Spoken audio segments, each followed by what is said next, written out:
Yeah, you're kind of blurry, but that's okay. You're still good looking, so it's okay. One, two, three, four.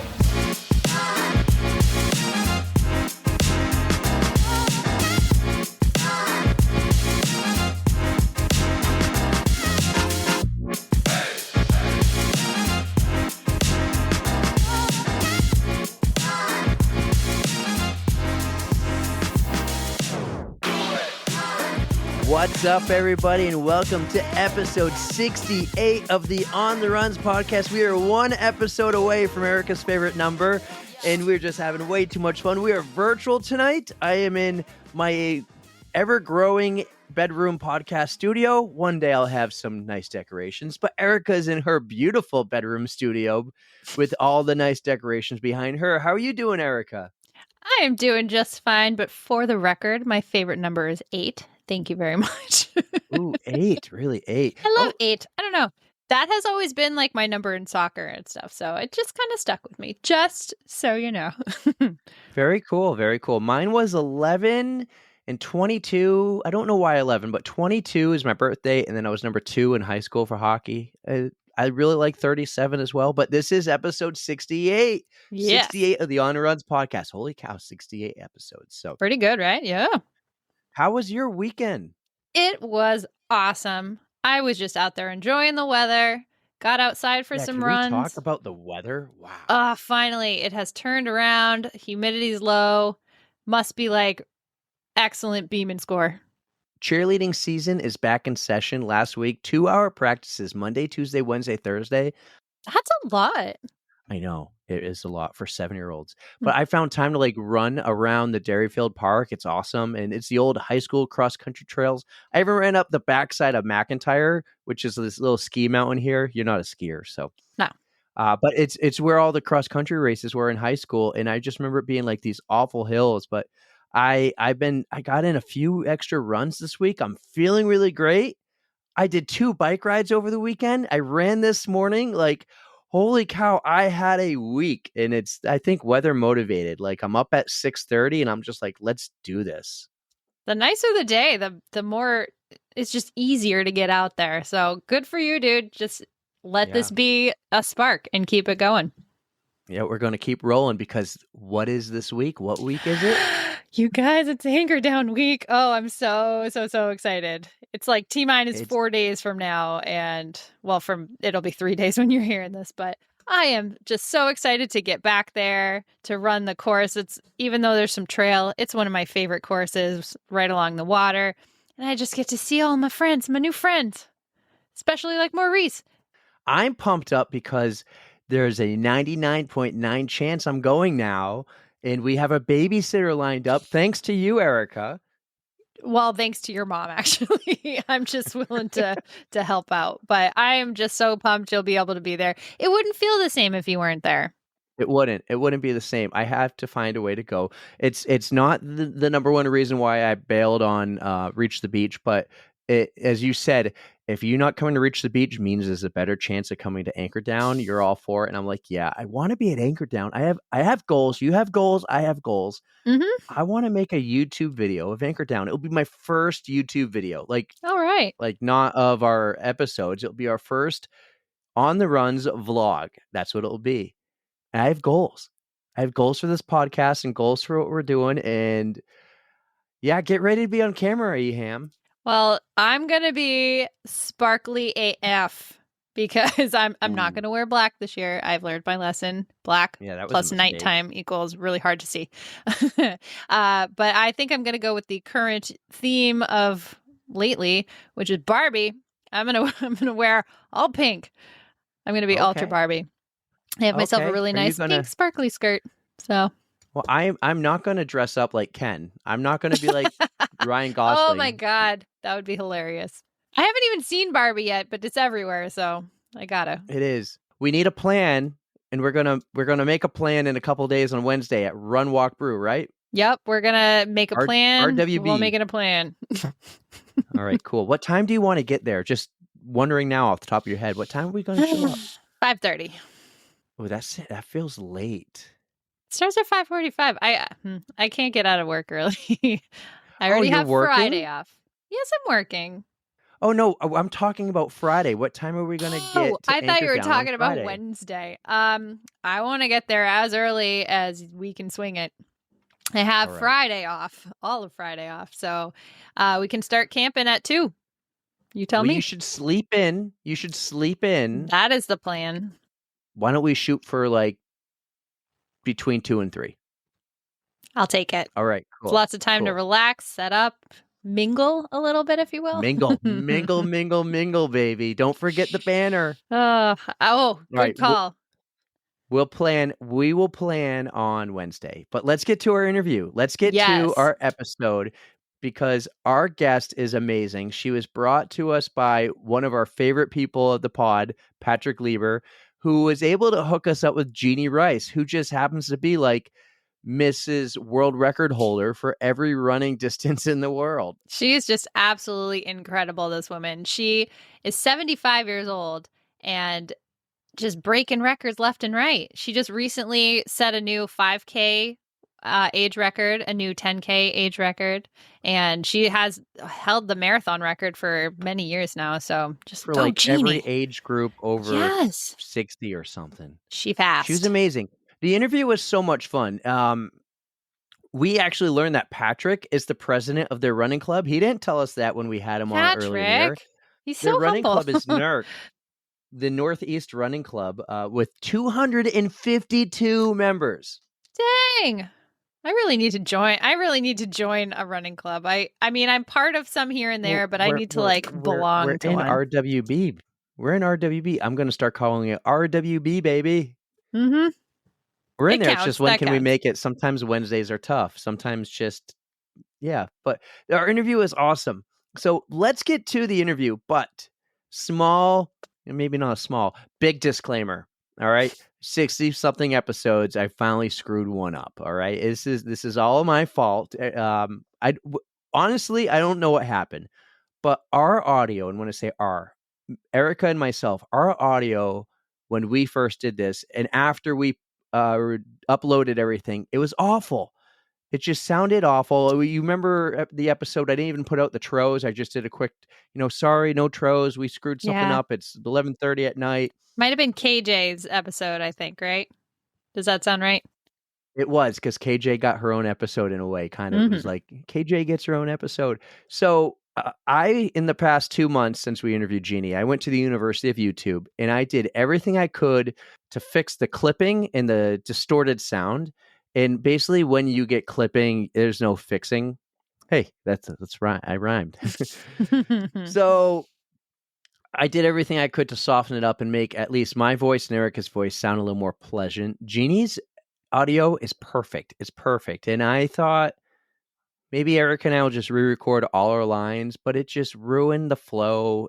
I thought of so many things to do to fix this episode. I decided the best thing to do is release it the way it is and just try to soften our audio. So you're going to hear some pretty bad audio on our end. It was horrible, so I improved it to bad. Went from horrible to bad. You tried, man. I mean, it happens. Let's drop this. Let's get to Jeannie. You guys are really going to enjoy her episode. I hope you stick with it. She's just a wonderful woman, and you really want to hear what she has to say. So without further ado, please enjoy Jeannie Rice's episode. Our next guest on the pod is from Seoul, Korea, but she currently lives in Cleveland, Ohio. She likes to go down to Florida in the winters to Naples. She's a world record holder all around the world in many different categories, and she's here joining us on the podcast. We are super excited to have Jeannie Rice on the On the Runs podcast. So hello there, everybody. It's so good to be here with you. Jeannie, it's great to meet you. I'm just super excited that Patrick was able to connect us because Patrick is a great friend of ours, a wonderful person, and we found out that you guys have a run group together. So I'm very, very thankful that he connected us together. Thank you. Yeah, Patrick is in our running club president this year, and we get together a couple times a week. And as a big group, we train together, especially every Saturday. we call it long run.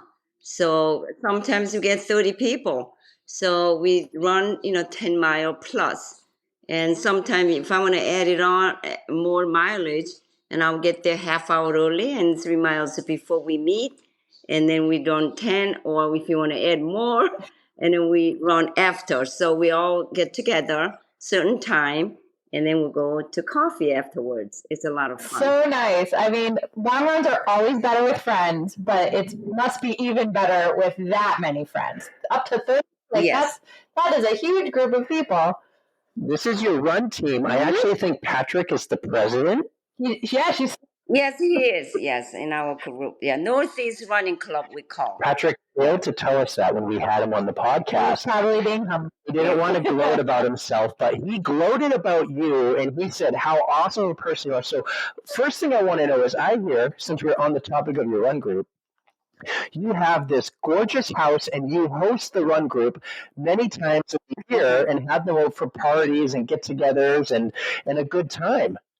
Yeah, that's a lot of fun as well. After we long run, we do host pancake breakfast, we call, and then sometimes we just cook out and get everybody together in our backyard, and then we grill, and we have champagne, and then we drink and eat, and this will be always after long run. Or race. Sometimes after the race, if it's a local race. And then after the race, instead of go to restaurant, because so many people, right, it's just fun to get together at house. We have a nice backyard. You guys have that down to a science. Yeah, we're doing it wrong. Yeah, that is the right way to do a long run after race. Like, that's the way to do it. Yeah, absolutely, we're doing it wrong. So let's get started, though, with... We're a running podcast, and we love running stories, and we want to hear the story about how you started running. I'm going to guess a while ago, but I'm not that sure how long ago. We do know how old you are because you are the world record holder for your age category, but when did you start running? I started running 1983, which is about 40 years ago. I celebrated 40 years of my running. And I started to run just to, shave few pounds, because I was never big, but I'm sure 5'2". So just those 5-6 pounds I wanted to lose. So I just ran around the block, neighborhood, and then I got hooked on it. And so very next year, 1984, I ran my first marathon, and then I qualified for Boston. So I ran Boston 1985, and since then it's some kind of disease you can't get rid of. That's what I tell people. So I've been running since then. Yes, many years. Where were you living at this time? Were you in Cleveland, or as I heard, it's called Manor, Ohio? Yes, yeah, Concord, Mentor, Ohio. Yes, I came this country 1968. So I've been here in Cleveland, but last several years, we go down to Florida, Naples area, because it's this area, Ohio, can be very cold, and cold is not the reason I go down there, because I lived here 50 years. So I'm used to the cold, and then I used to skate, downhill ski a lot. So I love snow. But with the running, it's hard to do running out in the on the road because it's slippery and icy, and so I usually go down to Florida about mid-November, and come back here about April. So I don't see that cold weather. Much at all. I got to take a left-hand turn here. When you go to Florida, do you still get to ski? I'm a big-time skier. I would love to. I love skiing. Where do you go skiing? I go out west, either Colorado, Telluride, or Jackson Hole, and I used to go to Vail a lot. So it's you have to go somewhere to ski, of course. I've never Jackson Hole. Jackson Hole is a bucket list of mine. They have a great marathon there. I've been looking into it. Oh, really? There's one place I haven't run. I go there ski, but I never ran a marathon. But when I go out ski, yes, I do run, just training run. but I haven't run a marathon in that area. I want to say it's sometime in September, I think, but I heard it. Oh, that'd be a good time. Yes, I'll look into it. Elevation in the hills and yes. Well, talking about elevation, Erika, I ran Pikes Peak Marathon years ago. Oh yeah, tell me. Yeah, that you go up to 14,010. You go up 13 mile all the way to the top, and then you turn around and come back down, and that's a 14,000 high. That was tough. So the first half is all uphill, and the second half is all downhill. Yes. Easy. What's the elevation gain on that? The summit is 14,000-ish feet. Where do you start? What's the bottom? We started 6,000. Yes, we started 6,000 high already. That's the summit. And by the time you go 14,000, up to about 12,000, you don't see any vegetation. No trees. It's all rocks, and then of course the altitude. It's hard to breathe, and it's a tough. That's the most toughest marathon I recall. That because I ran 130 marathons. Wow. So that was tough race. I don't think you get me to do that one, Jeannie. Well, you're young. You can do it. You can try. Comfort zone. I think you would do it. I would do that. I want to do. Sure, you do. Locally, I will do it. Absolutely. Locally, we have a mountain here called Mount Washington. It's known for the world's worst weather. And there's an auto road that goes up it. I hike it every year.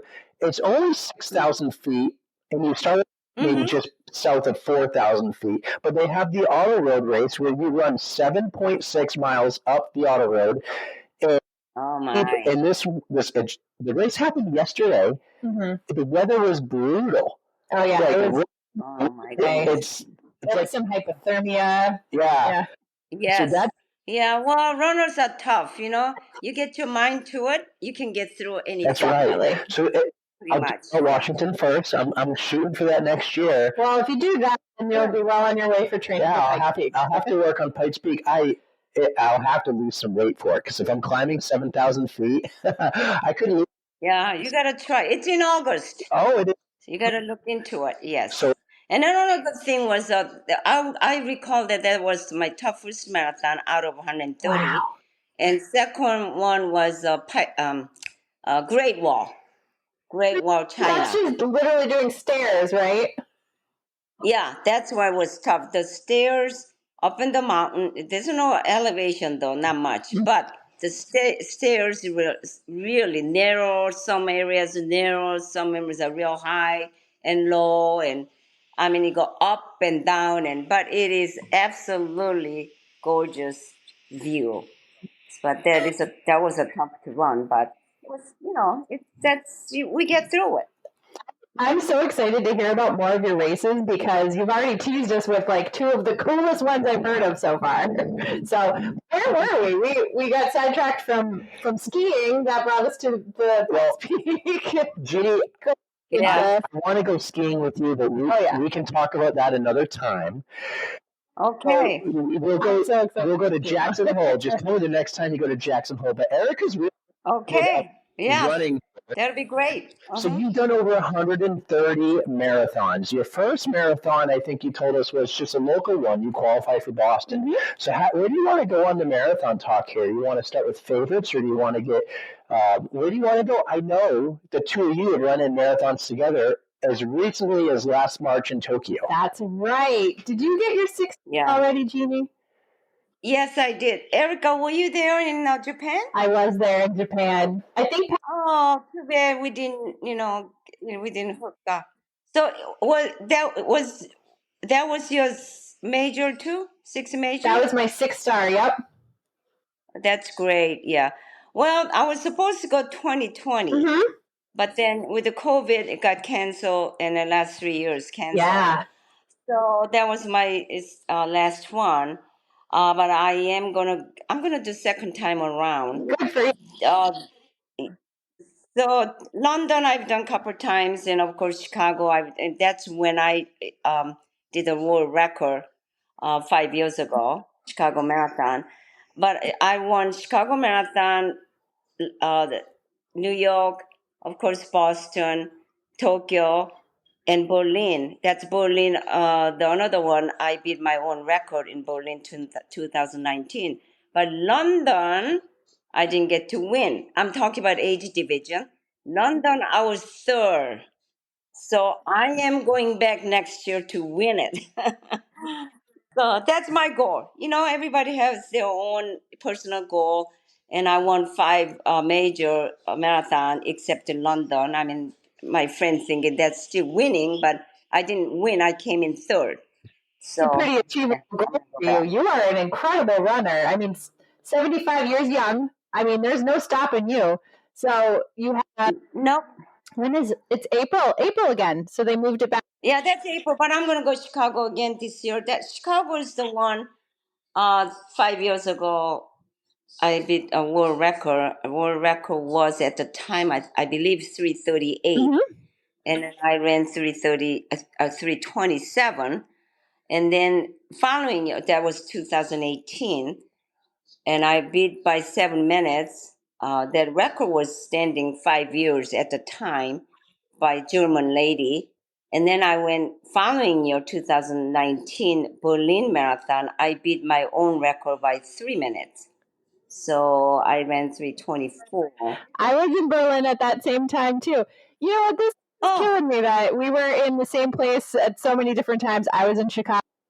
Team, like, so how did you do, Erika? I'm sure you were way ahead of me. Oh, absolutely not. The water. Yeah, but so the Berlin Marathon, I'm still holding world record. There's a couple ladies are chasing my record. Of course, record always will be someday break, right? Broken, of course. But so far, right now, I'm still holding my record since Berlin. So good for you. What is your record currently? What is it? Right now, 324. 324. That is at least 30 minutes faster than my fastest marathon. Oh, but don't forget, Erika, that 324 is a 70 years and up record, not 75. 75, I just turned to 75. So now I can hit all new record again, even I run a little slower. Yeah, my 75 years and up record is much easier. But the one I'm holding is a 70 and up. I am just so impressed with you. This is I can't wait to keep following you on your journey. Maybe next time, whenever you go, if I'm there, let's meet up. I will certainly, yes. Yeah, that'd be great. Yes. I will certainly be there. So the record times in the age categories, you just turned 75, if I'm not mistaken. Was that the 70-year-old, like, is that a 10-year age bracket? Like, can you still go out there today and beat that time? Does it count, or was it only 70 to 74? Well, 70 and up is, I have a record, but if I run, if I don't break my own record, 70 and up, this year, 75, they will be recording by 75 and up. Oh, I don't. Even I run, let's say I run 330, which I did 333 in Boston this year. Round of applause for you. But the Boston, unfortunately, I have a Boston record, course record, but it's point to point. So that doesn't count as a world record. Oh. Yeah. That's okay. I'm going to go to Chicago and I'm going to do other ones anyways. I'm going to be 75 for a while and I'm going to be 78 for a while. So 75 and up, I can do any time. So other course. But in Boston, that was Boston course record. And I was told 127th year this year, as you know. And 75 years, man and woman, nobody ever ran that time. So I got the record for man and woman. Absolutely incredible. And that was a tough year. We had some rain. It was kind of on the chilly side. I mean, Boston's a hard course as it is, so. It is hard course. But, I had a good day. And that time is not something I would brag about it, really, because, 333 is not my, good time. It's a good time for that course, for me. Oh, yeah. Yes, it's a tough course. Yes. I want to ask this question, and we'll get back into world records, but it just sparked my mind. You've done all the worlds. She's done all the worlds. We're from the Boston area, and I'm a little Mm-hmm. disappointed sometimes it's not her favorite. What of the worlds is your favorite marathon? Okay. People ask me that many times. My favorite would be the country-wise was New Zealand, Ooh. and I just enjoyed that trip. And another thing, that 2000 year of 2000 millennium year, New Zealand had the first marathon in the world in the millennium, because that was 2000 January Oh, they 1st. did it like, They had it. yeah. Yes, that only 1 year they had it, January 1st. How Usually, New Zealand marathon is like end of January. It's a different time. Mhm. But because millennium, that year they had it January 1st, 2000, and I was there. And it was just overall, the country was beautiful. Food was good, and we hiked and we did all other stuff besides running. So that was my favorite, I would say, country how wise. cool. But as far as running, so many. I have so many favorite. I liked Reykjavik, Iceland was great. Iceland. Of course, London Marathon. I always enjoyed it. Mhm. I mean, there's many, so many. I've done so many. I've done Paris, London, Prague, Dublin Island. I can't. I just went last year. I went Cape Town. There was another, trip. I really enjoyed it. And after what I do after the run, I always make a trip out of it. Mhm. In South Africa, we did a safari and we did a zip line and paragliding, all that stuff. So the trip is so many. I have so many favorites. So quite a few places I would go back. Well, you say we did this, we make a trip out of it, we go ziplining. Who's we? Yeah. Well, I used to just travel with a lot of friends, the marathon runners. Now they don't do too many out of country because it's a time and cost. Mhm. But I have two couples friends. One, a good friend of mine, Denise, and I train all the time. She and her husband both runner, so they've been going with me to London and Berlin, and they went to Boston. So they wanted to go to Tokyo, but it just didn't work out. So Mhm. we have usually when I go somewhere, we have a few of us going together. So it's more fun. Definitely. Yeah. Quite a few runners. Now I want to go back to Mhm. Japan, not next year because next year we're going to be London and other race. But following year, 2025, I already have about 8 people. They want to go with me when I go. And then London, I got about 16 group Wow. friend of want to go. So we try to go. I mean, we will spread we'll do different probably tour, Mhm. but then we're also gonna have dinner together and some tour we'll do together. So it's fun. It's a lot of fun to going with other friends. If you go back to Tokyo, that'll be your second 6-star, right? Is that the last? Yeah, I'm gonna do. Yeah, I like to do it. Second time around. Yeah, Yes. you've Mhm. got it. I don't know. I know there's one lady, oldest lady, 77 years old, oldest lady did a six major. I saw that in the internet. Mhm. But I don't know if anybody. So by the time I finish that, probably second time around, I'll be probably 77, 78. But I don't know anybody done it second time around. So that could be something fun to do. Racking up all the records. That is Yeah, statistic. yeah. That's part of my running is my part of my life. Of Oh course, yeah. I get up in the morning, have a coffee, and go out the door every day. And I do 50 miles a week all year round. Either I have a race or not.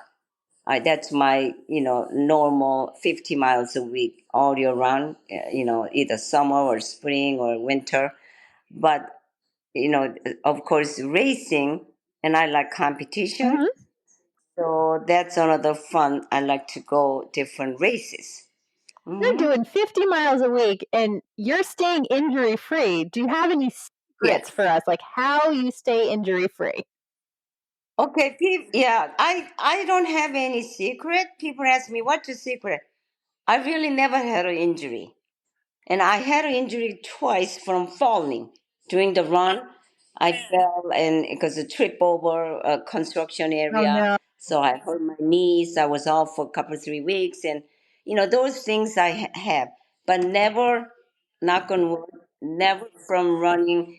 I don't even know what the hamstring feel like. I don't even know what's Achilles. If people have problems, friends. I never had it. So I'm so lucky. All 40 years, I never had injury. How good or consistent are you at stretching and doing like post-run, like recovery things that people do post-run? Do you do it at all, or do you not need it? Well, I don't do much stretching. I stretch more after run, Yeah. and I just used to it. I do warm up a little bit when I go race, but I think because I'm just used to it. Mm-hmm. I mean, 40 years, 12 months out of a year, I've been running all these years, 40 years. That's a lot of math. So, yeah, I just met somebody. She's done marathon a few times. She just was visiting. She's from local. Just tell you a quick story. And she moved to Boston area, but she came back to visit family. So I ran into her through a friend. She said, "Oh my gosh, I've known you since I was 11 years old." She said, "She's 33. I mean 44." So 33 years ago, she remembered me running against her, and she was junior high school, Yeah. that I never could beat you, but I remember you. But because I've been running 40 years. But it's funny to run into people like that. So here I am. I'm still alive. I'm still running, I told her. So Let's go back to runs and world records, and you're very competitive. Running is your life, but you're very competitive with yourself, and also you want to win these races. Like you said, you're going to go back to London. What drives you to continue to beat yourself, your own records, and to go out there and win? okay, this is actually doing that. It's my own competitive because when I don't really I don't have anybody really I can compete my age wise. I run with the 40 years old, 50 years old, younger people. There's a couple 60 years old. I mean, they are good runners, but I there's no competition around here for me. So I go outside of it, national or world. So you can see why. And to continue to run, I have to have a goal. Because otherwise, I can go out, run 2, 3 miles and not competing. But I like being with the people. I like competition. So I compete pretty much myself, my time. But then I have all world record time from other country people. So I have it all written down. What's 5K world record? 10K world record?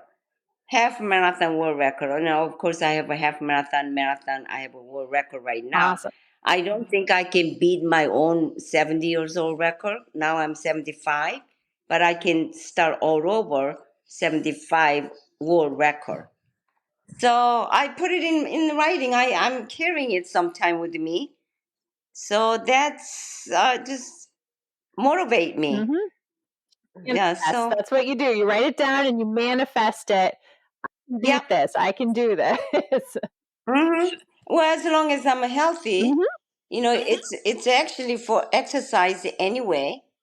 That's number one. I'm doing it for my own good, first of all. And second of all, this is a social life too. You got to be out there and be with the people and have fun. And that's a, good life. Hang around with the young people. That's another thing. It's fun to do that. So, but anyway. So Jeannie, do you do most of your training on your own? Like I know you run with a run group, but do you have a coach or do you just kind of pick your own plan? Or are you always in marathon shape? How many marathons do you usually do a year, by the way? I've done 8 1 year. Wow. And then average 3 to 4 a year. Excellent. And I'm always marathon ready. But to answer your question, I do not have a coach. Mm-hmm. And I know many, even my friends here, local runners, and they have their coach. I mean, or they have an online coach or whatever they call. Mm-hmm. But I never had coach. I'm a self-coaching myself. And what I do is I kind of pick other people's, the good runners, Mm-hmm. what they do, how many miles they do, and I do listen to my body. And if a lot of times the coach will tell you, I see my friends say, "Oh, I'm only going to do 6 mile, and I'm supposed to run a little faster today." They're telling me that, but I don't do that. I do mileage overall weekly. To me, that's important to me because I'm running a marathon all the time. Marathon ready, I call. Yes. So I don't have to. Whenever, if I want to run a marathon a month later, I can just sign up and do it. But what I do, if I go out, okay, I'm going to run a little faster today, 8 mile. But if I don't feel good, I don't push myself to do it. I'll just have an easy run. That's a good And then, yeah, like this Saturday, I ran 14 miles, but I felt good, so I picked up the pace. I ran real fast, 10 mile. So that's what I do. So I maybe some coach wouldn't allow that because if they have a coach, you got to do what they tell you to do. Mm-hmm. It's pretty much you follow their coach's schedule. Yes. Which it works. It works for most people, but a lot of people can get injured as well. Yeah, but that's maybe part of the reason I never get injured. I don't know. Well, whatever you're doing is working perfectly. Yeah. So I must not. It's been working. Yeah, it's been working. I ran around the world 4 times, pretty much. I think I'm pretty much done. What we call, because I run 200 miles, approximately 25,000, miles. Yeah, so I ran around 4 times around the world. No way. If yeah. If you do math, yeah. That's called Jeannie Rice's Guide to Running Injury-Free, Setting World Records, and Running Around the World. Instant bestseller. Yeah, instant. Yeah. You can get Patrick to help you write it. Yeah, he'll be running to help you write that book. That'd be fun. Yeah. Well, maybe we can all run together. Yeah. Eric and Erika both. I love that. Well, Patrick's going to be here in October, kind of doing a vacation. He fit in a quick run. I think the race is only 4 miles. But Eric. Oh, okay. Yeah, I'm coming to Ohio next May for the Flying Pig Marathon. I'm going to be there. Oh, good. Weekend. Yeah, Cincinnati. Yeah. That's a good one. I've done it a couple of times. I hear great. So what I don't do, I try to do the local races. I've done it repeated, of course. Yeah. I've done Cleveland maybe 10 times. I've done Columbus several times because I live in Ohio. Mm-hmm. And Flying Pig I've done a couple of times. But to do other ones, there's so many other ones I want to do.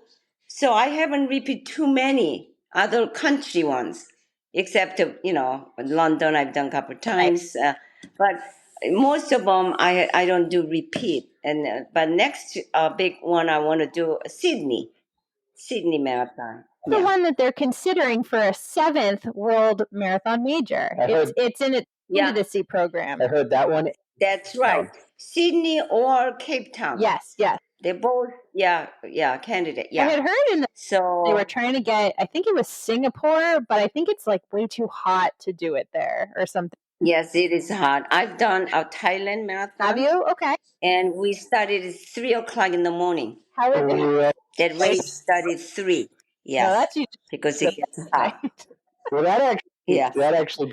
Are you a morning runner then? Because 3. Yes, I'm the morning runner. I usually run, early in the morning, 6, 7 o'clock. If I go to Florida, when I'm in Florida, I run 6 o'clock every morning. because those group, I belong to Naples Running Club. Oh, nice. Big club, and we meet 6 o'clock because they all year round because it gets hot. When sun comes out, it gets hot. So we are done. Even here, I got used to it. That's a couple times a week. Friend of mine, Peggy, she's a nurse and she go to work early, so she has to work 6 o'clock. She has to run 6 o'clock in the morning. So I run with her a couple times a week, meet with her. But then other friends, they wait till 7 or 8. But I prefer early in the You morning. got to beat the heat in Florida. I mean, that's you Yeah, get muggy real fast and just be not I a can't sleepy imagine mess. it being fun. Yeah, in Florida, when I was training for Tokyo, and I needed to run 20-miler, 22-mile, I get up at 3 o'clock and start running at 4. And you're done by 7:30. Why are people just getting up? I'm already done 22, 23 miles. It's always a nice feeling to be done that early, but for me, Yes. like picking me off the bed, I'm like, I can't. Yeah. Yeah. Going, It's hard to get up sometime in the morning, but once you're done, when you finish, feels so much better. It is.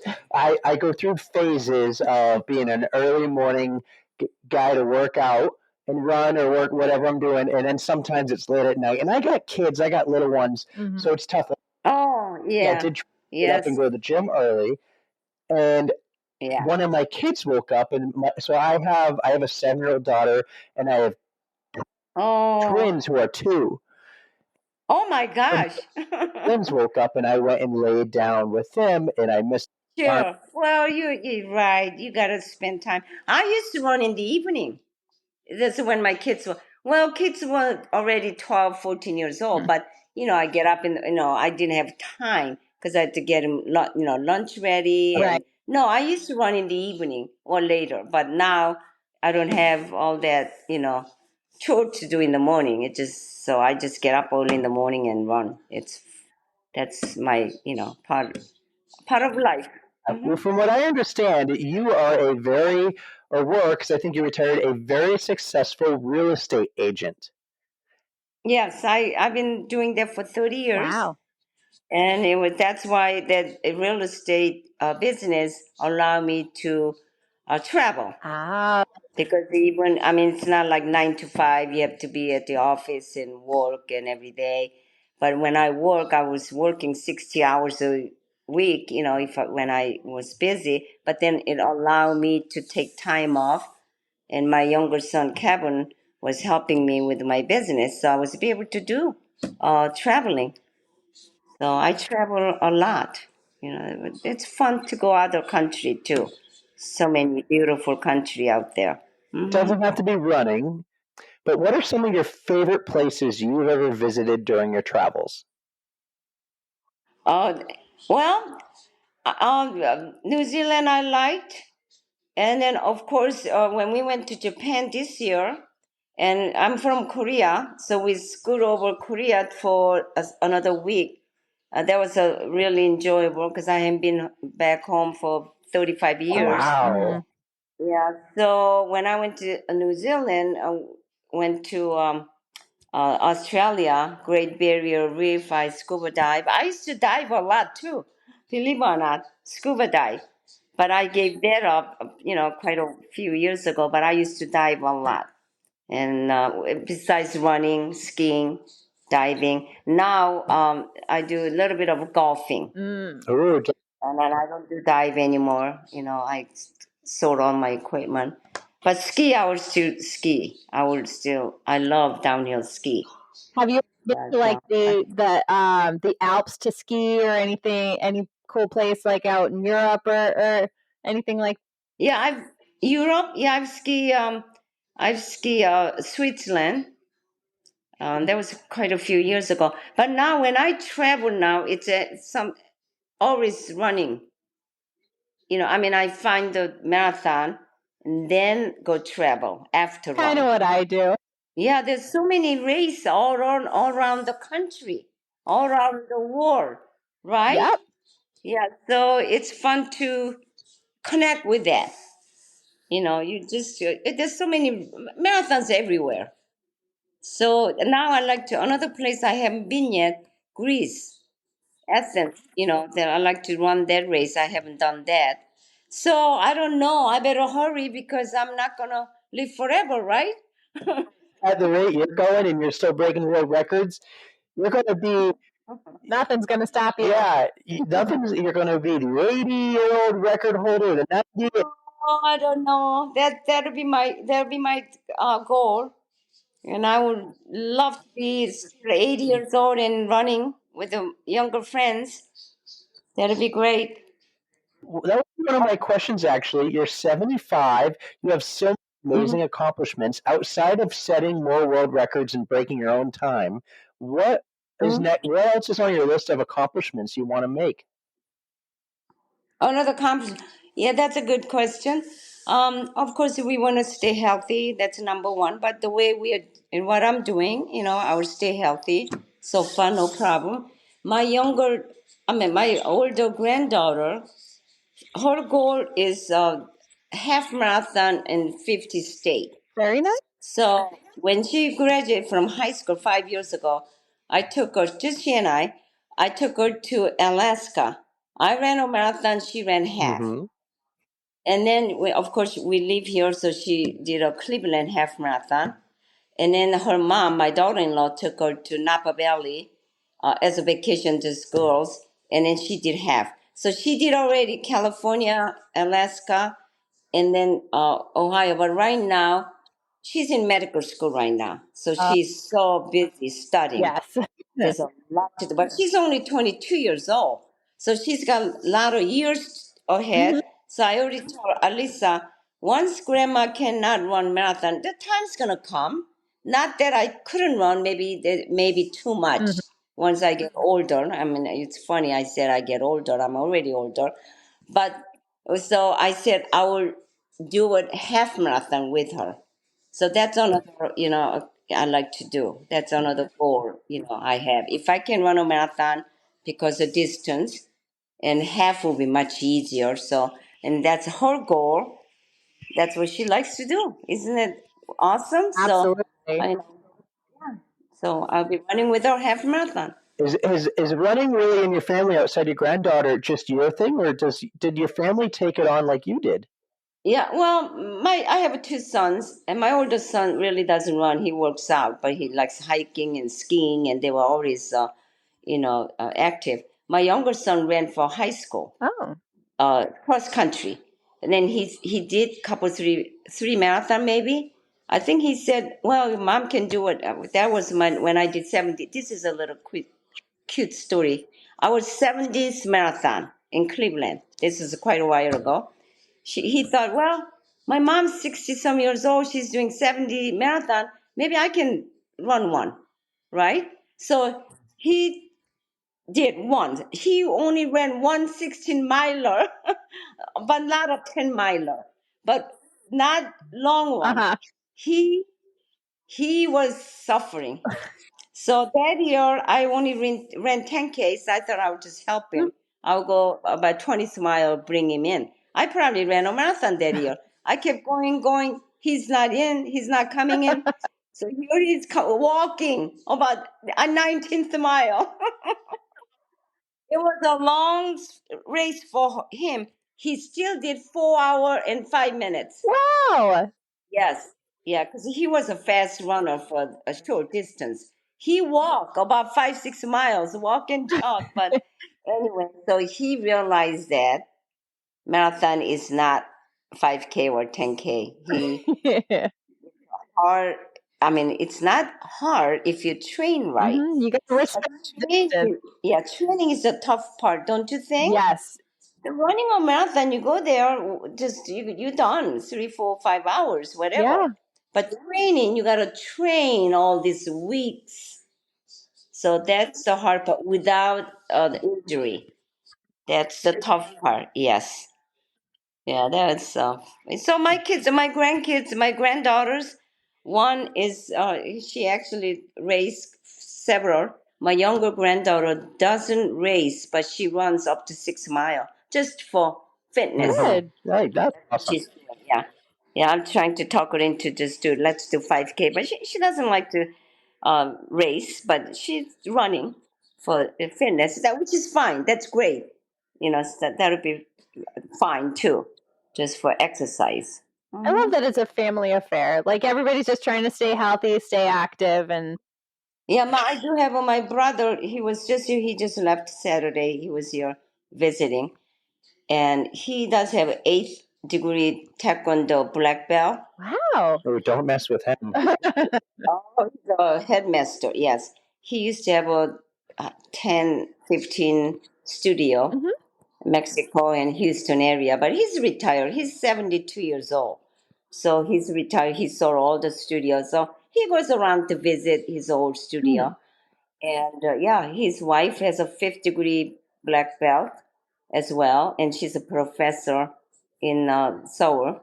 And she was champion, Korean champion. She did, I think, 3-time world champion when she was younger. Wow. So they don't run, but they're very. I want to know more about your running, like your training and your running style.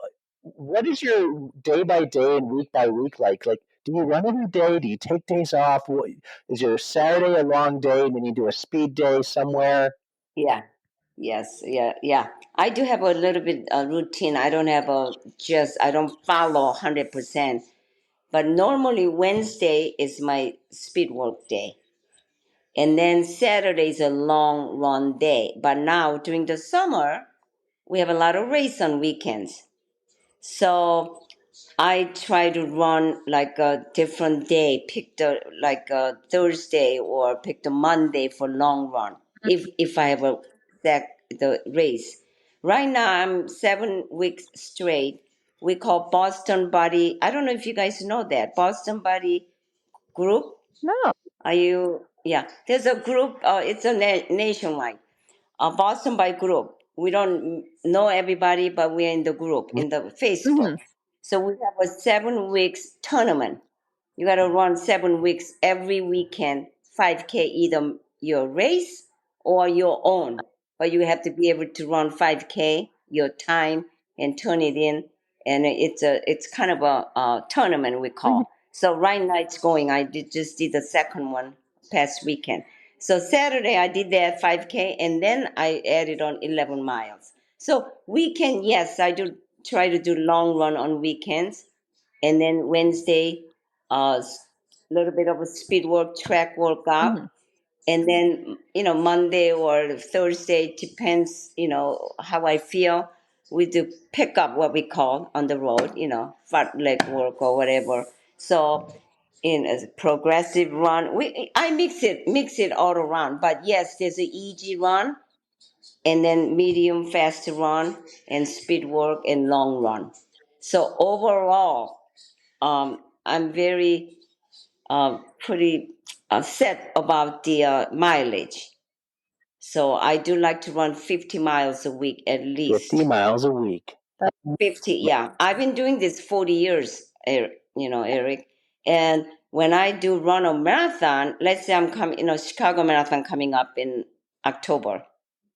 And then those 2 peak week, I go up to 70 miles, 65. Wow. 65 to 70, yes.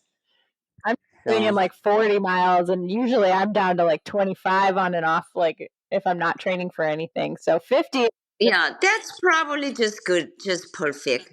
Yeah, but I'm always marathon. What my friends call me, she's always marathon ready. Good for you. So yeah, because I'm just mileage. But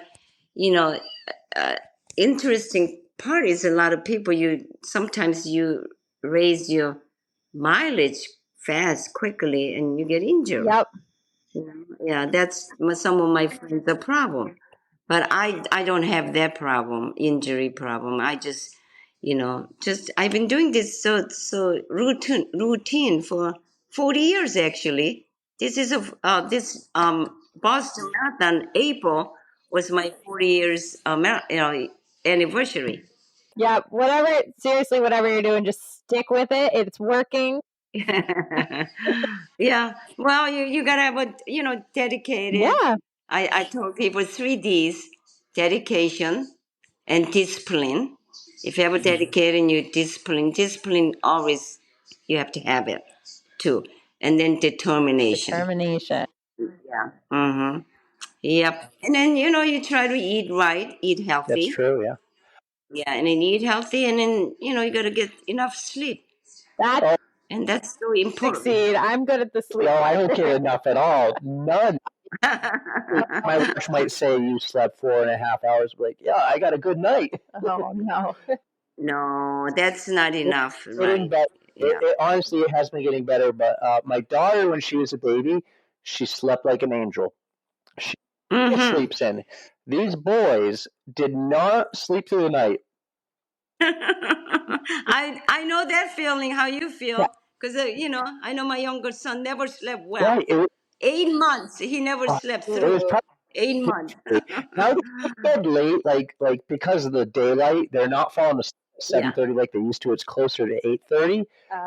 Oh. Which puts some stress on me sometimes when we're recording at 8:30 from home. Yeah. Oh yeah. Oh, wait. Don't worry, they'll grow up so fast, Eric. They do.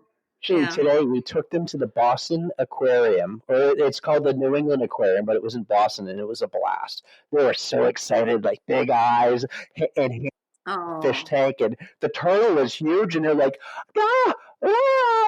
Oh, how fun! Yeah. I love it. So I can sleep later. I can sleep later. Mm-hmm. I want to talk about, all right, so I heard through the grapevine, and you are going to be very jealous, Erika. What? Rachel's going to be very jealous, too. What? I heard through the grapevine, we may have mentioned we know some people who know you, that you have an amazing shrine of your medals and your bibs downstairs in your house. Yeah, I do. She has a wall Okay. of all of her bibs. I've seen this in pictures, and I've seen it on YouTube. Like, I think you did a news hit, and I think you have over 500 medals out there all displayed too.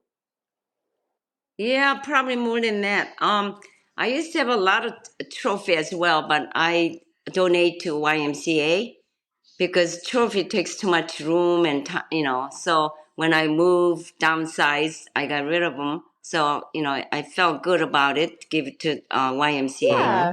But the medals didn't take much room, so I had it in the boxes. And then one day the TV station here, Fox News TV station, asked me if they would like to come, videotape, and do you have any trophy display? I said, no, I don't, but I have a boxes of, medal. So I had to display that. Uh-huh. So we did that. So I have a lot of medals. And then one thing I do save BIM number because it didn't take much. I just stack them up, or did. So now it's in the wall. You guys, I have a newest picture. Somebody just asked me to take it and send it to them, and I will send it to you. I will have to see it. Absolutely. That's better than what I do. I keep all my bibs too, but I have kind of like a photo album. So they're laid, but they're together. And, yeah. Occasionally, the couch likes to eat her bibs, though. I'm so excited. I was just in Colorado, and the bib I had for Revel Rockies didn't make it home with me somehow, and I think it got like sucked into the couch cushions because we had like a couch in our hotel room, and it didn't make it home with me. But I didn't. I contacted Revel. They actually sent me a bib just so I could have. Good. Yeah, it's really, really nice of them. They go above and beyond. So it's kind of fun. We did that. So now when people come here visit, they say, oh my gosh, I've never seen it this many. But, I've been running 40 years. I've been run probably 1,000 races. That's quite the collection. That's awesome. Yeah, so 1,000 races over the years. It's a nice.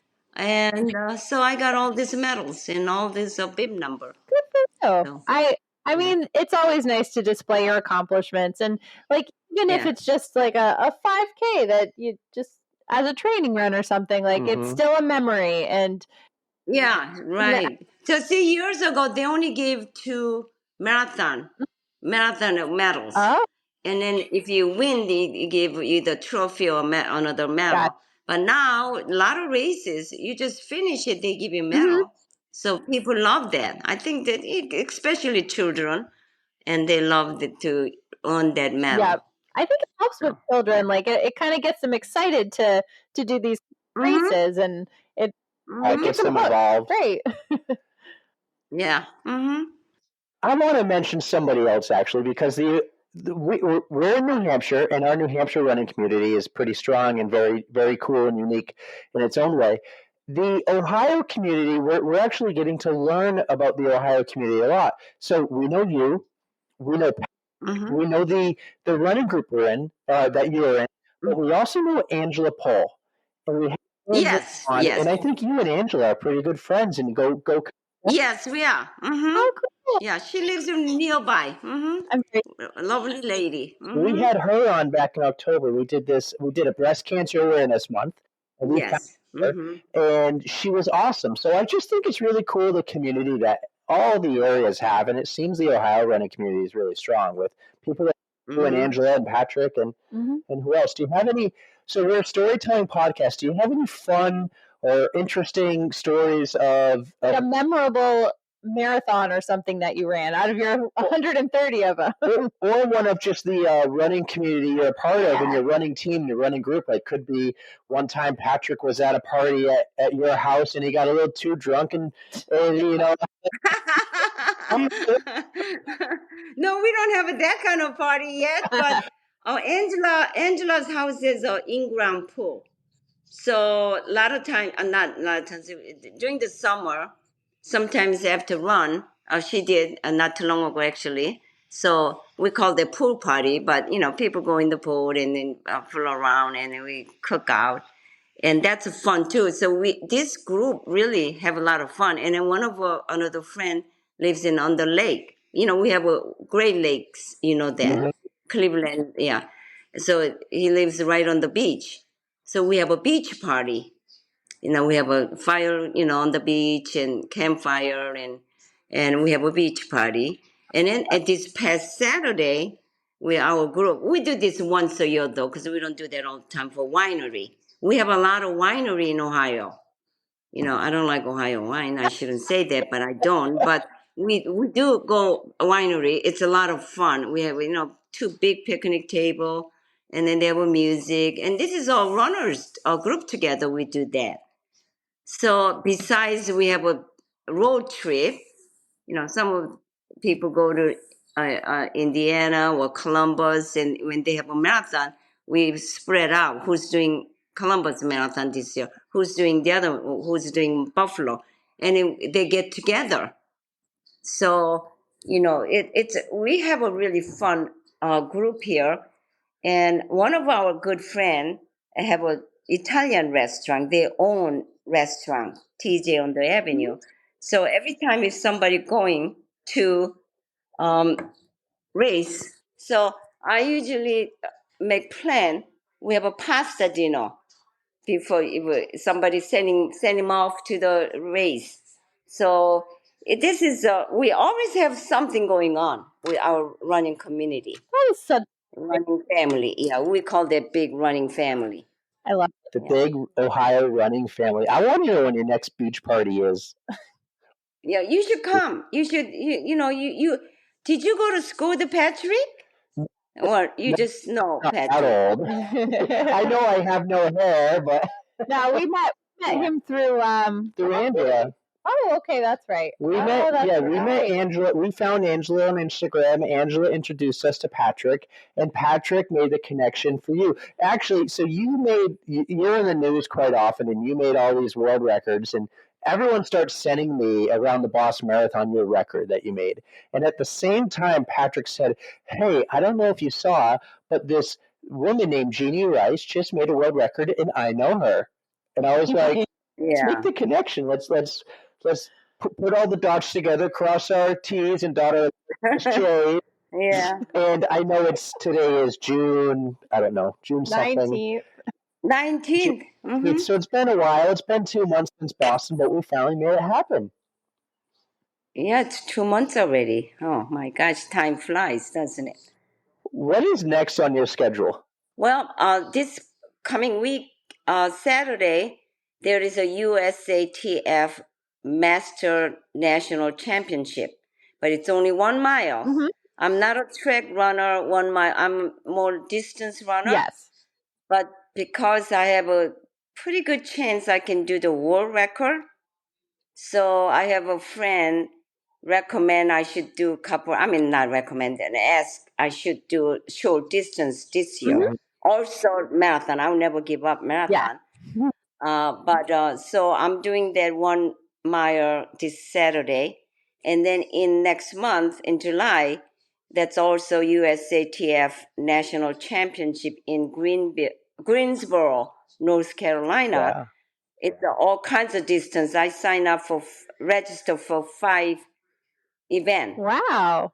Yeah, 1,500 meter, 5K, 10K, I believe 800, and I forget. I think it's a 5, because I never done this many races within 4 days. Mm-hmm. So that's next. And then August, this will be really interesting for you guys to hear this. 2 years ago, we did a Hood Coast. Have you ever heard that? I have. 200-mile relay. It's a 200-mile relay, Mountain Hood, starting there to coast. So it's way out Portland, Oregon. And I was invited 2 years ago. Somebody found me, their team captain found me, and we had a 70 years and up. It's a 12 people. Yep. It's a relay. 12 people. At the time, I was only female, and then 11 other male. So we had a relay, and nobody believed that 70 years old can do that. But we were all 70 and up. So they don't even have category. They don't have a 70 and up, but they do have a 40 and up, 50 and up, and 60 and up. So we had to run against 60 years old, category. We came in fourth. Whoa! Yeah. So, no, I'm sorry. First year we did 6. And then last year we did 4th. Now I'm going again. I was going to skip that this year because I have so many other races. But they really would like me to come out again. So I am probably will go. That's in August. Yes. So we want to do like 2nd or 3rd place. But we still have to against 60 and up. They don't have a 70 years and up category. Isn't that something? We show them how to do it, don't Hey, we? you would think after doing it for a couple of years that they would make a 70 and up category. Well, I think it's okay, Erika. The reason I said that, if 70 and up, we're the only one team. Well, true. Well, now you have. Yeah, there's no other team will be doing it. So it's not fun then. We go there and we just win? No.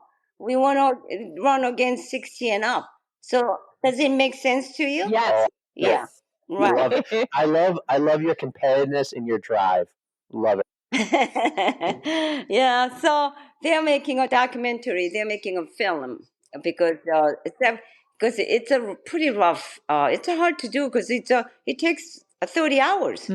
But we all 70 years and up, and you don't sleep for 2 days. I mean, a day and a half. So, some people sleep in the van. I think I slept 1 hour in between, but it's not easy. But we all did it when we did very well. Is the documentary on the race, or is the documentary on your team? A documentary on team. In your team, that's going to be so awesome. Yes, there's a gentleman comes video each one of us while we're running, and he follows a different spot, exchange spot. This is the biggest. What I was told as a relay, it's like a Boston. Oh, it's like mother of a relay or something like that they call. Yeah, it's over 1,000 team. Wow. Over 1,000 team and 12-person each team. So think about it. How many people will be there? It sounds like a logistical nightmare, but I'm sure it's really fun. Yeah. Oh my gosh, it is. Erika, you should see in this exchange area. So each team has a 2 van. Oh, yeah? Because you can only take 6 people van. Yeah. So 2 van, 1,000 team. Think about it. For the whole way. Yeah, it is amazing. And then that you have to. I heard you have to register right away, otherwise it it sells out. closed in. Yeah, it's a big race, big race. So that's in August, and then September I'm going to New York. New York 1 mile, Fifth Avenue 1 mile race, Right. and then from there scoot over New Jersey. There's a 12K, another USATF national championship, and then October Chicago. That's my plan. Yeah, I got a lot of race coming up this Busy year. schedule. What do you like better? And then after this, I want you to get to your big final question. Mhm. What race do you like better, Boston or Chicago? Well, that's a tough question. Chicago, excuse me, Chicago I liked because I did, my record there, and then it's pretty flat course. And in Boston, it's a tough course, but it's with all the excitement there. Now, Boston, I usually always somebody new, a qualifier from here, from our area. So I normally excited for them. And I've done so many times, and I could have gone every year, but I don't because I have other races to go. But Boston is a special as well. But most of my special event I did in Boston because my very first year I qualified for Boston, so I went there, and then I haven't gone for years. And my 30 years anniversary, which was 10 years ago, I wanted to run in Boston, so I went back. In 2013, there was a bomb year, and it was a very sad day, but I did win my division. And then my 100th marathon, I went back to Boston, and then 126 last year was 126, my personal 126 marathon, and I did in Boston 126 their year last year. So this year 127th, it was my 40 years anniversary running. So I went there, and then I did a course record for 75 years and up. So, Wow. so Boston is a very special to me. Yes, it's always going to be special. Take me back to 2013 now that you mention it, and you were there during the bombing. Mhm. You said you won your division. Did you Mhm. already finish the race before the bombing? Yeah, of course, yes. Take me back to that day and what you remember. Yeah, I remember clearly because that was my 30 years anniversary. So I was excited to go, but I didn't know I was going to win my division because I was I was in my 60s, and but I finished marathon about an hour before the bomb went because I started earlier, and then a little bit later people didn't get to finish. But I finished, but I was around that area because I was looking for my friend because one of my girlfriend went with me, and so we were just walking around and looking at each other, other runners there, and we're just talking, and then we heard the bomb. So we didn't think of anything first bomb, and when the second bomb, we knew. Somebody yelled at, "Run, run!" We didn't know which way to run. We were very close, but we didn't see the spot. We were a little ways, but yet we could hear very close. So we were hiding. My friend Carol and I were hiding in between bus because the bus had all this our gear, and we were hiding. We didn't know what to do. Should we go in the building? And we were so scared at that time. It was unbelievable. And then we finally got to the nearby hotel. We didn't stay right there. We stayed about Framingham. It's a little ways. Yeah. But we went to nearby hotel. When in the lobby, that's when we saw TV. It was a bomb. Yes, and all the cell phone, all shut down. We couldn't call anybody. But my son happened to call just before it closed, and he knew I was okay. Good. And then right after that, you couldn't connect with anybody because everything was frozen, and we were stuck there for a while. We couldn't get out of the town for a little bit. It was, very scary. Yep, I remember clearly. You're so glad that you are okay, that you made it out. Yeah. All right. Yeah. What? Yeah. People ask me, would you do it again? I certainly will. I went next year.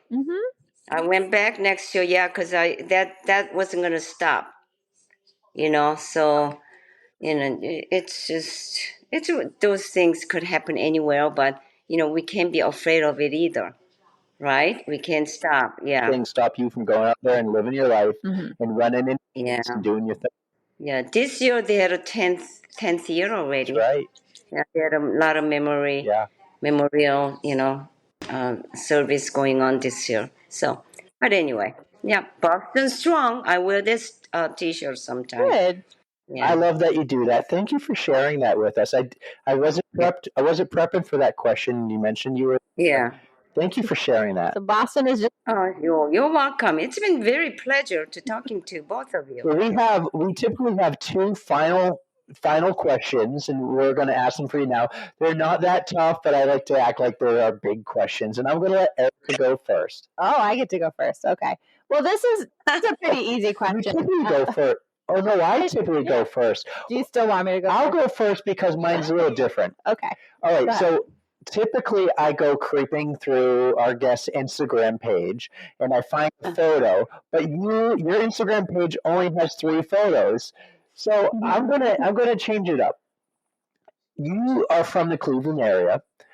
Mm-hmm. If I ever visit Cleveland, outside of running in a race, going to a party with you and all your friends, outside of those 2 things, what should I do in Cleveland?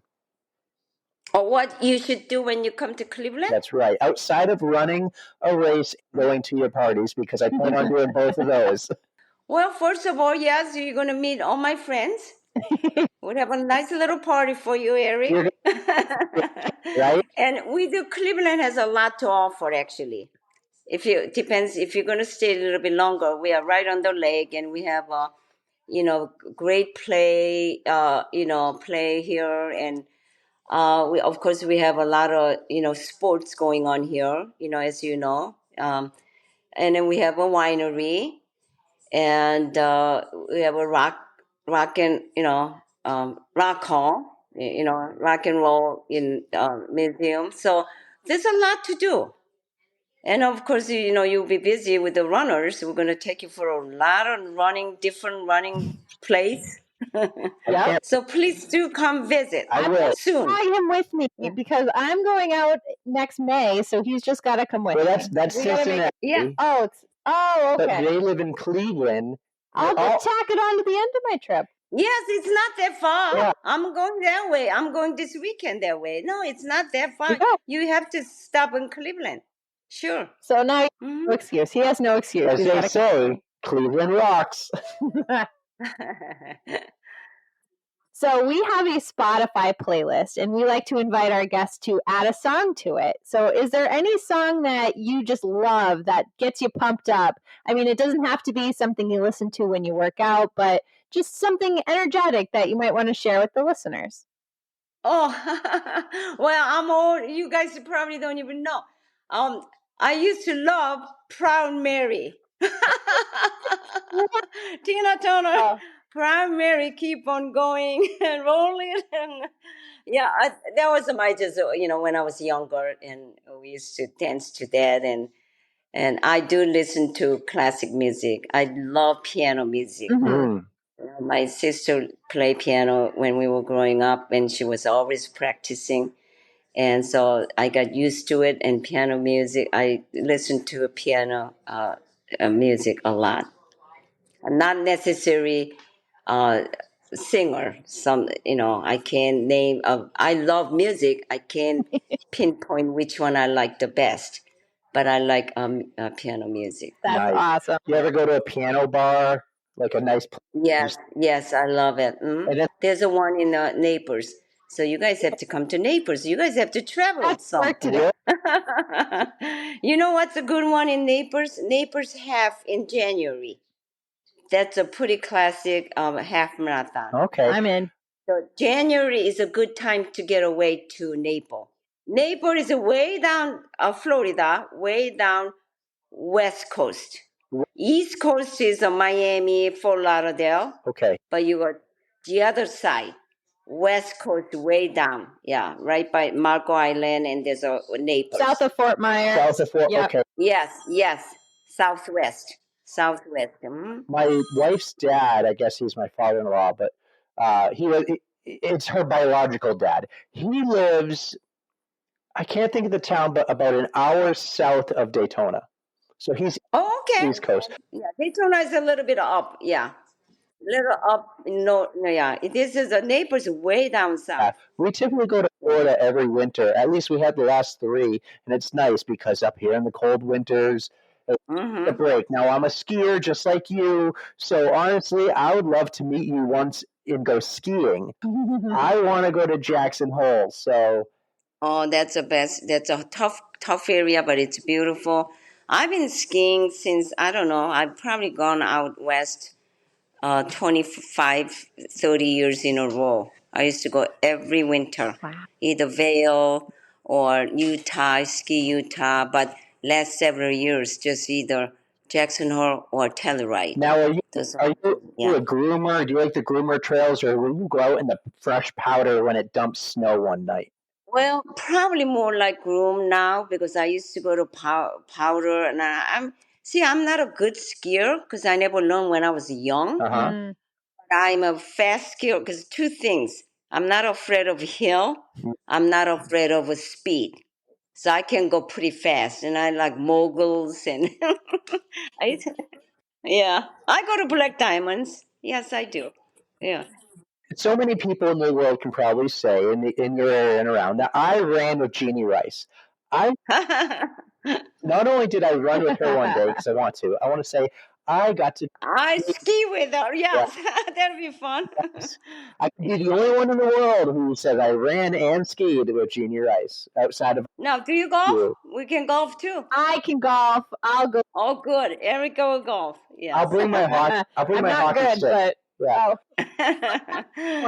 I'm not a real good golfer, but I'm okay golfer. Hey, I can bring. I can drive the golf cart and keep the beer cold. Oh, good. That's good. This was so much fun, right, Erika? Jeannie, it was an absolute pleasure. You are a delight, and I cannot wait to see what you do next. You're just. Oh, thank you. Thank you so much. Do us a favor. Give Angela a big hug for us next time you see her. Patrick, too. I don't know if Patrick's a hugger type. Well, he probably is the hugger type. But give them both a hug and say thanks for, setting this up. Or just the community and making the connections. This is... Yeah, that's awesome. It really is. Yes. And we just have a ton of fun, and we love meeting so many... I never imagined we would meet the amount of people we've met. I know it's virtually, but this is so cool to talk to you. Well, you guys are awesome. Well, I hope to meet you guys sometime soon. I cannot believe how awesome Jeannie is. She spent so much time with us, and she's just so incredible. I hope she has such a long running career ahead of her because she's just doing such awesome things. Go, Jeannie, go. I can't wait to visit Ohio, Menor, Ohio, and go on a run with the run club there. Go to one of those epic parties at Jeannie's house. She has these awesome parties. I want to go. I know that's one we can make happen. Probably it would have to be on a Monday, a typical day that we record. We can do it. A one-day road thought of trip, some other crazy things to do on Monday. We could fly. We're talking right now. I'm going to tell them we're talking about going to Boulder, Colorado for the Boulder. A one-day trip. And it seriously, it would be a 2-nighter, maybe even a one. We said we'll fly in on Sunday. Mm-hmm. The race is on Monday, Memorial Day, and we'll fly back on a red-eye or Tuesday morning. I vote Tuesday morning because I think we'll have too much fun mingling and hanging out with Ryan Van Duzer and other people there in the Boulder area. So, you say this though, and I'm like, I could stay for longer. So I might just do that. Colorado's a beautiful place, so I would absolutely love to go back. I'm thinking I want to just avoid the red eye. I'm envisioning being there on Monday, running the race, and meeting all these cool people. Like Scott Jurek would be there, right?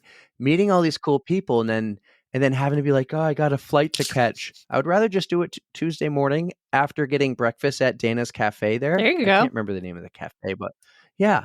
So we've been talking about doing some fun, crazy things, but I One digress. of these days, I would be way more inclined to go visit Ohio because we have a lot of friends there now.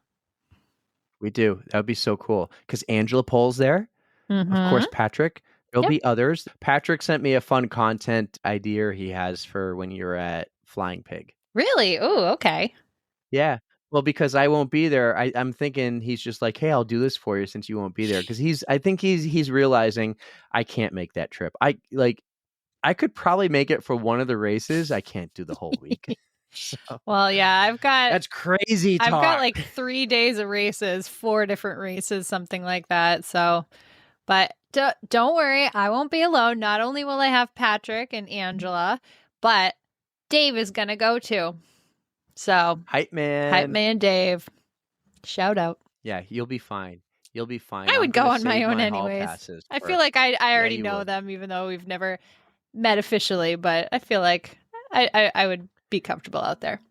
So can we talk about another friend of the pod, actually? Can we? Had an awesome weekend. Yeah, we can. It's our podcast. We can do what we want, right?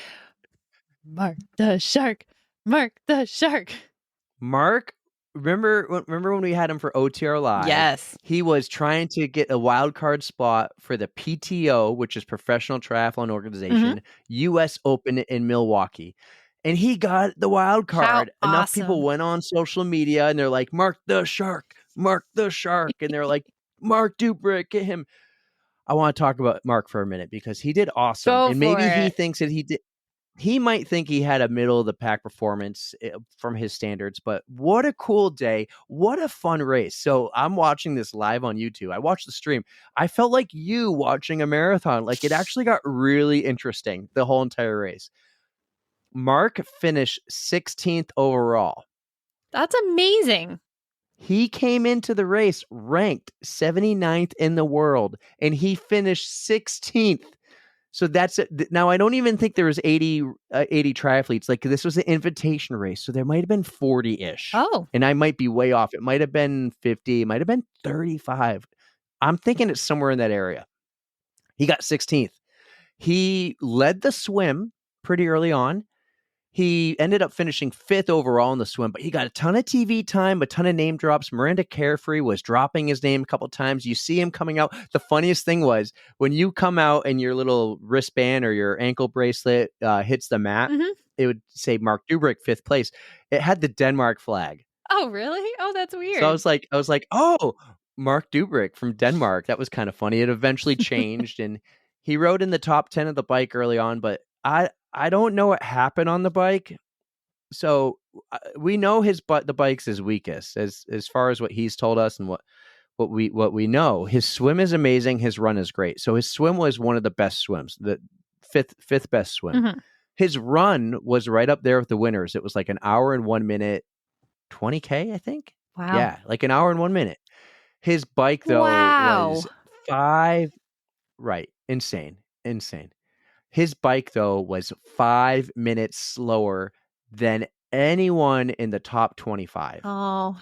So maybe he had a mechanical issue or something. He still finished 16th, which is so impressive. So, Marc, congratulations. What a big debut in front of friends and family because it's just north of Illinois. It was in Milwaukee. Oh, great. He did awesome. Many other cool things happened during that race. So remember Scott's episode? And he talked about when this guy was running by him and the guy's like, water. I think that was Kristen Blumenfeld. And he was the favorite. But Jan Frodeno, oh my God. I'm never going to get it right. Jan, we're just going to call him Jan. Jan is the GOAT. And Jan is retiring. It was his second to last race. His last race is going to be in a couple months, the World Championships in Nice, the Ironman World Championships. He was an underdog. I don't know why. And Kristen Blumenfeld, who apparently has never won one of these PTO races, I guess is talking a big game saying he's going to win by over a minute. And there's this clip of Jan saying, yo, I feel like I'm talking to my daughter and telling her about the one who cries wolf all the time. We're waiting for you to do it. Do it already. And Jan shut him up. He went over there and he crushed it. He won the race. Jan, it was just so awesome to watch. And he had it the whole time and no one else stood a chance. He did okay in the swim, top 10 or so. In the bike ride, he was like 4th and he just like held his ground. The commentators were kind of like saying, yeah, a respectful day for him, probably get a top 5, get to the run, crushed it. Kristen Blumenfeld, by the way, he cramped up on the run a couple times. Like right off the bike, he cramped up. And I have a thought. Mm-hmm. All right. Friends of the pod, don't give waters to professional athletes. Scott gave water to Kristen Blumenfeld. Now he's having cramp issues. He's had a couple. Katie gave water to Brittany Charbonneau, and she cramped up in the Boston Marathon. So, guys, stop doing this. Stop it. So the whole race was like, I'm not giving it enough justice, but the whole race was like really exciting to watch because it kind of came down to the last couple minutes. You had this one American, his last name was West, and Jason West, maybe. I'm not giving him due justice here by not remembering his name. He ran, so everyone ran this 20K in an hour and 1 minute. He ran it in 56. Holy shit. I'm at a loss for words. Like, geez. There's this picture at the end of the race of Jan, like, yes! This other guy, West, on the ground, like, just dead. For and then good you got reason. Kristen Bloom, right. But then you got Blumenfeld right up in the camera. Like, obviously, he's got sunglasses on. You can tell he's crying because he's just like, he was expecting to win. And everyone expected him to win. He was the number 1 ranked. And so much emotion in that photo of Jan celebrating, the other guy dead, and Blumenfeld Send it to me later. Devastated. So with this race, I will. With this race, does it affect the rankings? Like, does Marc go up a bunch? Like, where's he at now? Do you know? I would think he does. So, like, when you look at the rankings, you see your overall rank, and then you have your swim rank, your bike, and your run. And his bike might go down, but his overall must go up. Right? If you finish so much better. Yeah. That's so good for him. I wonder if he'll get another invite. So the next one's in 2 weeks in Singapore, and they got some wildcard invites. Jan, who was the underdog. Jan, who was the younger dog, he actually was one of the wildcard invites too. I mean, he's the GOAT. Is he the one that Marc was in a video with? What was that video? Oh, let's go. So, that was the best part. That was the best part of the whole weekend. So the guy who did that video, his name is Talbot Cox. And I met him in Mount Tremblant, and he's super cool. He makes really good content for all these professional athletes. Mm-hmm. I wish he did more for himself, but he works for other athletes and does like their own YouTube channel. And so the main guy he goes around with is Lionel Sanders. Oh. And so he's doing all these videos for Lionel, but Marc stole the show the last episode before the big race. So you got Jan Frodeno, the GOAT. And I'm sorry, Jan, for pronouncing your name wrong, but the GOAT. And he's out there doing his practice swims, like you do your practice, your launch off, your start. And then all of a sudden, out of nowhere, Marc shows up. Can I do a swim with you? And you jumping Jan's in? Like, Jan's like, can you do a swim? Yeah. Can I do a start with you? Can you do a start? And Talbot did the best little video editing of this clip of, oh my God, what's the boxer's name from Ireland? Not the boxer, the MMA fighter. Conor McGregor? Basically, like, with me? Yes. Is that who? Conor McGregor. Wow, pulled that one out. Yes. And it's like Marc DuBrick's like, who the fuck is this guy? and then you got Jan as the GOAT. It's like, you know damn well who I am, and that's Conor McGregor, right? And so it was just hilarious. And then they show them go out there, and Jan picked it up. When you watch the real video, the full one, Jan like put the jets on, but what a cool, like, Marc, good job jumping in there and getting seen, like, and having the GOAT, like, that's a memory you'll have forever. But like, you got in that YouTube video, you did everything you need to do to market yourself right there, my man. Like, you did awesome. And everyone on his support crew had these T-shirts, and they all said "Mark the Shark."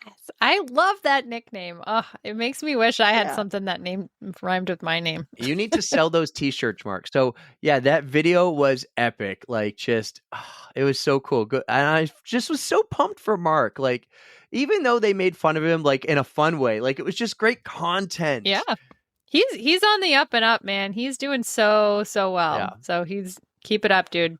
Keep it up. I was texting Scott during the race, and they were like, "This is amazing." The whole race was so good. So the race was great. I felt like you watching a marathon. I really did. See, now you know why. Like, you have the things you're invested in. I have the things I'm invested in. And it's like so captivating. You just can't pull yourself away from it. I did try to watch some of that, but I think I missed all the good parts. Like, I tuned in during the run, and there was one guy, couldn't even tell you who they were focused on, whoever was in first. And it was just him, and they were talking. And I was like, yeah. I looked, and top 10, Mark wasn't there. I was like, okay. Yeah. So I kind of stopped. So I got 2 complaints about the broadcast. Mm-hmm. Well, really only one. I wish the top 10, I wish it was like a NASCAR race where it keeps cycling through so you can see where everybody is. Because I had to use that would have been helpful for me, at least. The other one I had was the post-race. They had Miranda Carefree there, who is the GOAT of the women's triathlon. Mm-hmm. She's amazing. And she's the one who raced at Timberman with me. Oh, cool. So I can always say I raced with her. Nice. She's there doing, commentary, and they had this one other guy, and they're interviewing Jan after he won the race. And the guy asked 7 questions in a row before he even gave Miranda a chance to ask a question. I'm like, dude, let her ask a question. You could tell she was getting frustrated. Who does this guy think he is? I know. Yeah. You could tell she was getting frustrated. Yeah. So, but honestly, that's so small. That's nothing to worry about. Mm-hmm. By the way, I don't want to gyp the women here in the PTO Open. Taylor Knibb won the girls' race, and she beat Ashley Gentle, and it was an awesome race too. But Taylor Knibb, an American, bringing it home on home soil. So super pumped about that. Way to go, ladies. Excellent job. I didn't want to leave the ladies out. I just wish I had more to contribute to it. I still, triathlon is not my most knowledgeable subject, but I'll get better at it. The more you tell me about it, the more I'll remember. This week, excited, ADU. You ready? Ultra Barbie is going to be ready. Let me tell you, I'm going to do it. I have big goals. Right. Hopefully the weather cooperates, low humidity again. I'm going to give it my all. Thursday night is the 5K, the Cigna 5K, or it's the Elliott 5K. I don't know what the name is now. Dental / Elliott 5K. And you're going to be there. You're running for your chiropractor team, right? Yep. Amherst Family Chiropractic. 1 or 2 things are going to happen. One, possibly, unlikely, mm-hmm. I'm going to run it with the boys in a stroller. And I'm going to drop Adeline off at cheer practice, shoot down there. It's like a mile away, and run it. That would be cool. It would be cool. Option number 2. This is the more likely option. I'm going to drop Adeline off at chair practice, shoot down Bridge Street to part of the course, and hang out on the sidelines, maybe with the On the Runs banner or something, and the boys cheering everybody. Oh, that's cute. That is the more likely scenario. Does this mean I have to bring you the banner on Wednesday? Bring it on Wednesday. Yeah, bring it. Remind me. I need it anyways at some point. Well, I know, but I have it. Yeah. I have it at my house, so I don't want to forget it if you want it. One other thing happened to me last week. You want me to share? This is On the Runs. Yeah. Oh, yes. I had a pretty epic, I wouldn't call it epic. I had a code brown. And you said you sent me a Snapchat, and I was like, oh, that one time where you're like, anything I send you over Snapchat's fair game. And I was like, oh, I wish I could. It is fair game. But you didn't like show anything. It wasn't going to do anything, but it'll come back to you. It's just me walking onto the trail saying I had a code brown. Okay. So it was Thursday, right after our OTR live with Tara Watt. And I was running to chair practice because Ashley was there. Mm-hmm. So right after we got on, I threw my shoes on and went for a run. When I hit a big traffic light, I was like, ugh, I got to poop. And then I started running again. It went away. So I ran on a bunch of trails after, up on the backside of the mountain. And at one point I was like, so the bathroom at these fields it's gross. No one wants to go and take it. a number 2 there. So I'm like, you know what? I'm going to do it at the end of my run, 15, 20 feet off the side of this trail. And then I'm going to run like a quarter mile to the van and get baby wipes and run in that bathroom and clean up. The quarter mile run still screwed me, and I still chafed because of it the next morning. Well, that's a bummer, but I took care of business. But yeah, this is the pot. I guess I got to talk about it if it happens. So I'll leave it always for the end. But this practice what you preach, man. Yeah, I think it's my 68 episodes, my first shared like legit code brown during the pod. Well, yeah. Oh, yeah, during the I didn't pod. have to wipe. It's happened before that you've shared, but yeah, this is that year. It happened so often, but we were just, I don't know. Everything was off that year. That was 2020. Yep. That was the year of everything going to shit. I think we run out of things to talk about. Well, we're going to have plenty for the next episode. That's all we need. Well, let's talk about what's coming up. There we go. On Thursday, we're going to drop Sarah's OTR that we recorded last week. It is on YouTube, but this is the thing. It's going to be on YouTube for a week or two, and then we'll drop it on the feed for all you who missed it. Sarah stole the show. Oh my God. I love you so much, Sarah. She was so animated and just wanted to share everything. And I loved it. I loved her. I love everything. What a difference from episode 8 when we had her on to episode, 68 now, with just her, let's call it confidence on the pod for all three of us. So that's dropping on Thursday. Next week, episode 69 will drop on Tuesday. That won't be our Anchor Down update. We will do sometime Sunday night, Monday night, or Tuesday night an OTR live about Anchor Down. All about Anchor Down. Could even be Saturday night. We'll see. But at some point, we will do... I'm like, no, I'm going to be sleeping. I know, me too. At some point, we're going to do an OTR live next week, streaming live on YouTube about Anchor Down. That will then drop on our RSS feed for all you to hear if you missed it on Thursday next week. So you won't have to wait long for it. You'll have to wait, a max of maybe 3 nights. So we'll get that in. Probably Monday night. I'm thinking right now, Monday night. We'll do like a 2-minute tros, and then we'll just do ADU. Perfect. I like that. All right. Perfect. Cool. ADU, I can't wait. If you're there, come say hi. Let's mingle. Let's talk. I can't wait. I really can't wait to meet Maurice, Lori, I really hope you're going to be there. I hope to meet you and Paul and everybody else. So I can't wait. We'll be there. I don't know, sometime between 2 and 3. I'm going to shoot for it, but you'll see our banner. You won't be able to miss us. So just come say hi. That's right. Don't forget, follow us on Instagram. In our Instagram, you can find in the bio our link to everything, but please, please, please go subscribe to our YouTube channel. I'm trying to grow that. I really want to grow that. Write us a review or give us a 5-star, 4-star, whatever you think. If you thought this audio was awful, fine, give us a 1. No, please don't do that. I'm so sorry. Yeah, check us out on all our social. Really, it's just Instagram and do that YouTube. And if you really, really, really do love us, you can jump on our Patreon and help us grow. So, all right, everybody. I hope you have a wonderful week ahead of you. We love you. And don't forget to stretch. 3,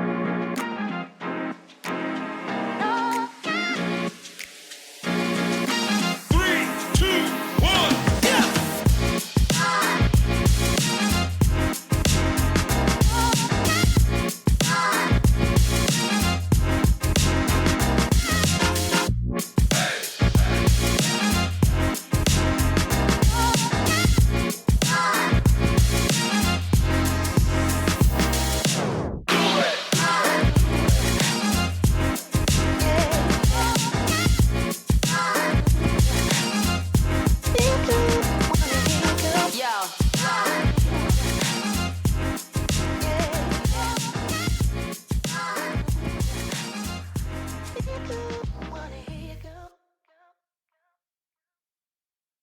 The steam mop is awesome. I'm like, this steam mop is sick. It's amazing. So thank you, Mom, for the steam mop for my birthday.